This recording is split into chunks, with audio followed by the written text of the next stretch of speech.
পাহাড়ের গুহায় তাদেরকে ছেড়ে দিয়ে অবরুদ্ধ করে রাখা হয়েছিল। কিন্তু আল্লাহ তাআলার নির্মম পরিহাসে আমরা আজকেও মুক্ত আকাশের নিচে কথা বলতে পেরে এই জন্য আমরা নিজেকে গর্ববোধ করছি। তাই আমি একটা বঙ্কিমচন্দ্রের কবিতা এখানে সামান্য 2 লাইন উদ্ধৃতি দেব। বঙ্কিমচন্দ্রের এই কবিতাটি ছিল, হতাশ হইও না, যেখানে পড়িবে তাই ধরি উঠিবে, শত তুফান আসিলেও ছাড়িবে না হাল, আজকা নাই বা হলো সুফল, হতে পারে কাল। সংগ্রামী বন্ধুগণ, আমরা যদি এই বাংলাদেশকে জামাতে ইসলামের কবজাগত আমরা পার্লামেন্টে যেতে পারি, তাহলে এই দেশের একটি নতুন শাসন ব্যবস্থা কায়েম হবে। এই দেশের জনগণ সবাই আমরা দারিদ্রতার সীমার নিচে বসবাস করি।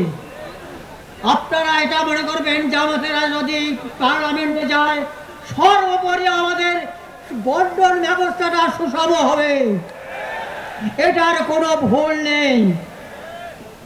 সংগ্রামী বন্ধুগণ, আমি আর বেশি বক্তব্য বাড়াতে চাই না, আমার সময় মাত্র 2 মিনিট। আমি আবারও আপনাদেরকে ঐকান্তিকভাবে ভালোবেসে তবে একটি কথা বলতে চাই, ভূ রাজনীতিতে আগের দিন আর নাই, হিন্দু নৌকা ছাড়া ভোট দেয় না। আবার এই মিঠাপুকুরে বদরগঞ্জে বহু আত্মীয় আছে। এই মাজারুল ভাইয়ের এলাকায় Gopinathpur union, Madhupur union, Changmari union এবং কাদিরহাট ইউনিয়নে আমার অনেক আত্মীয় আছে। তারা তার সপক্ষে ছাড়া বিপক্ষে ভোট দেবে না। এবং মিঠাপুকুরের আমাদের রব্বানি ছাড়ের আবার বহু আত্মীয় আছে এবং তার পাশে আমার আত্মীয় আছে। তারা বলেছে আমরা রব্বানি ভাইকে ছাড়া কাউকে জাতীয় নির্বাচনে ভোট দেব না।